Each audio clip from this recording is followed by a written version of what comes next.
Hello everybody, welcome to That's Football. Start of another week and we've got a lots to get off our chest this morning. Lots to get our teeth into. Arsenal, why haven't they bought a striker? Man United, are they on their way back? Oh God, client journalism, what's that? Well, I think you'll recognise it the minute I start talking about what it is. Senseless reaction to... it's got to stop. It has to stop. There's so much to get into.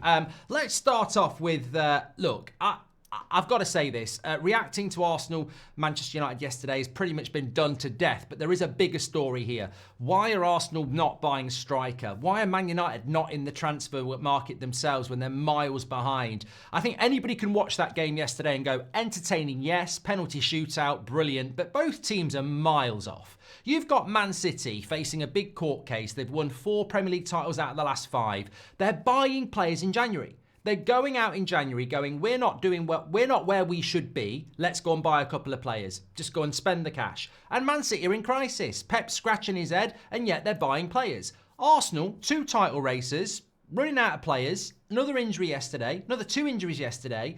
On their knees. Where's the signings? Man United, new manager. Doing quite well in the last couple of weeks. Miles off in the league. Need to build something. Where are the signings? And this has to stop. And yet this morning, I'm reading things, I'm hearing things about Man United are on the right track. Man United look like they're heading in the right direction. As a Man United fan, we're not heading in the right direction. We're not heading any direction. What we've done is, in the last couple of games, we've played 2 big rivals, fought for our lives and got 2 draws. We drew at Anfield and we drew at Arsenal. We just won on penalties. 2 draws. In the league, that would be 2 from 6. That's not the right direction. That's just showing a bit of spirit with the limited resources that Amrim has in front of him. The genuine right direction would be to go and get a left back, go and get a midfielder. And there's no sign of those things happening because the owners are talking about FFP. Go back to Arsenal. Explain to me, as a non-Arsenal fan, why you haven't bought a striker. It's just so obvious. And you know what? It's the reaction to that result as well. Like, I saw an Arsenal fan on Robbie's channel saying, replace Arteta with Mourinho. I mean, as an Arsenal fan, I'd be like, never come to this ground again, go and support somebody else. That's the scary thing about noise. It can be absolutely wrong. I mean, Mourinho at Arsenal. And this is what I mean. There's so much bad information out there that noise just becomes noise and it becomes bad opinion. Arsenal aren't going to change Arteta when you've got fans shouting about bloody Mourinho. You need to focus in on the battles that you can win. Arsenal's big battle for me is not Arteta out. Maybe that will happen. I think it will. But it will take time for that to happen. The big question should be, why haven't you got a striker? Nketiah left to Palace in August. You didn't buy a bloody striker. You actually are weaker. Jesus, injured or not, ain't that guy. And Havertz, well, let's leave it there. Why have Arsenal not bought a striker is the question everybody is asking. Absolutely everybody. And yet Man City are adding another striker to the best striker in the world. Haaland, they're going to try and get Mamouche. Chelsea will go out and buy players. Man City will go out and buy players. The trouble is, the mainstream, the client journalism. Now, client journalism, in my opinion, is journalists for hire. And that can be radio, that can be TV, pundits, ex-players. My point about this is, and we'll come back to Arsenal, because I want to know why Man United and Arsenal get held up as these clubs that can win titles in the next few years. Yet their behaviour is completely different to teams that will win titles. And trust me, Liverpool, you're not out of the equation here. The only reason Liverpool are going to win the league this year is because Jurgen Klopp is probably one of the greatest managers the Premier League's ever had, because he hasn't really had the money of a Pep, a Sir Alex, or a Jose. He has had money, but not to that strength, and yet he's built a team that's capable of winning the league this year that Slot's come into and done fantastically well. Slot won't be able to maintain that if he has to work the way Arsenal and Man United work, where they don't go and get players at the time they need them. And that's what Man City are really good at. We will just go, we will prioritise being good on the pitch, because that's ultimately what we're all about. And I think that when you look at where Arsenal are at the moment and where Manchester United are, they should be approaching this transfer window and going, right, okay, we're not where we need to be. Let's go and get players and prioritise being a football club. But that's not happening. But Man City will do that. Even though they can't win the league this year, Man City will be thinking about next season, so let's use the January transfer window. Whereas Arsenal and Man United, it's almost like they're going, no, we know we desperately need these positions, but let's talk about it in the summer. Then you bring the players in the summer, well, they've got to have time to adapt. But Man City are bringing them in January. It's incredible to me. But going back to client journalism, this is exemplified perfectly by, look at the referee yesterday. Every Man United fan, so many Liverpool fans, so many Chelsea fans messaging me going, don't even like United, but that referee yesterday was disgusting. Absolutely disgusting. And most people can look at that game and say there's 4 or 5 decisions where you look at them and you go, they all go in Arsenal's favour and they're incredibly bad. Something needs to be done about that.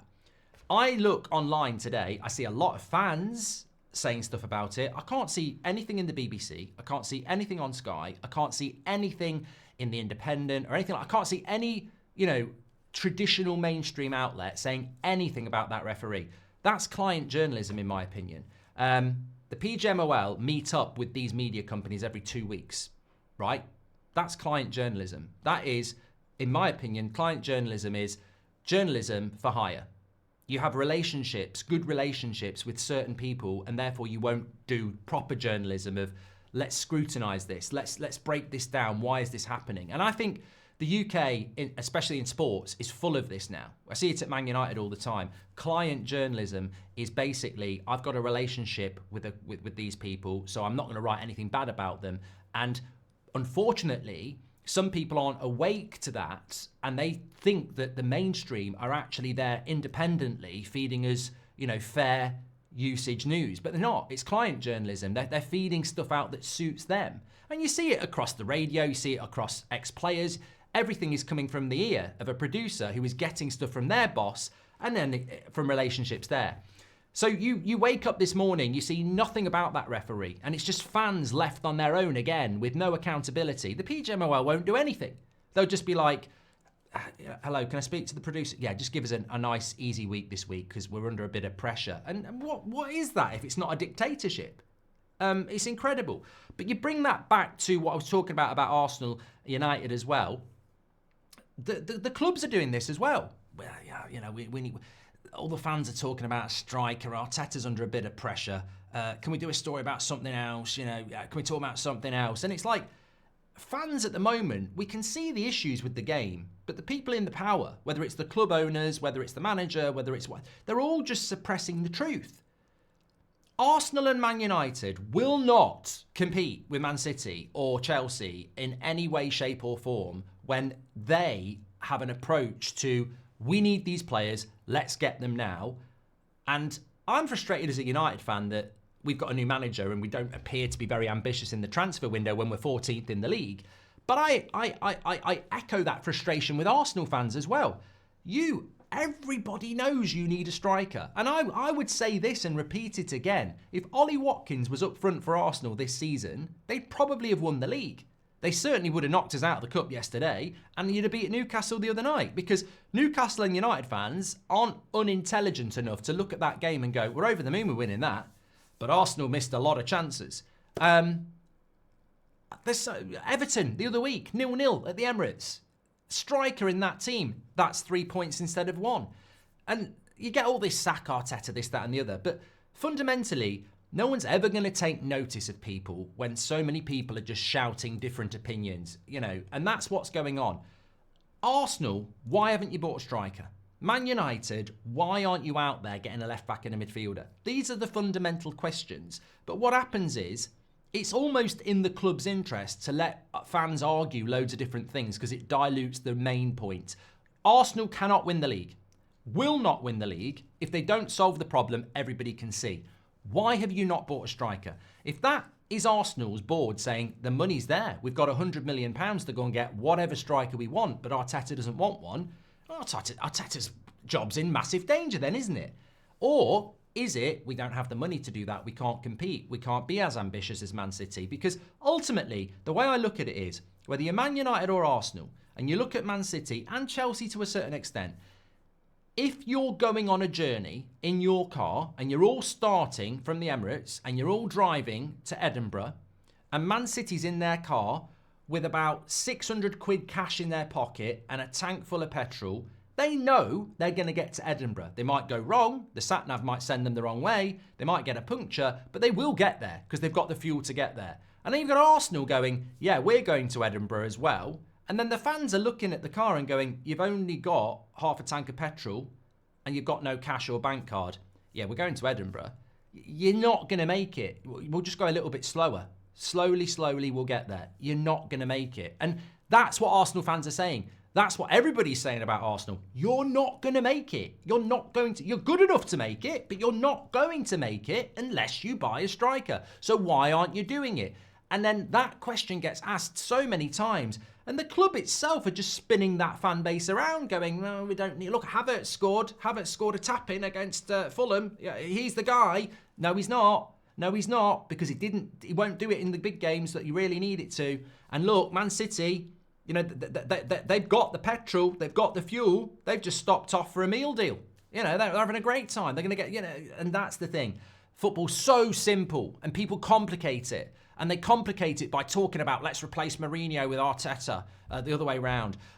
We can do it with Havertz. You know, the bottom line is you've got clubs that go out and buy players when they need to do it and they're ambitious. And then you've got clubs that don't, who then spend more time spinning the fan base around, trying to, unbalance them, when the truth is staring you in the face. And then you've got this client journalism around feeding into that. I'm sure this phone call's going into journalists close to Arsenal going, you know what, we could do a piece about this to take it away from that. And the fans are there just despairing. And that's the fundamental problem with football, I think, at the moment. And it needs to stop. We need proper journalism, proper reporting to be the voice and be the catalyst for change in a sport where the fans know the problems and the people in power are suppressing them. Thanks, everyone. Welcome to Monday. Get your comments in, smash a like on the video, subscribe. I'll speak to you on the next one.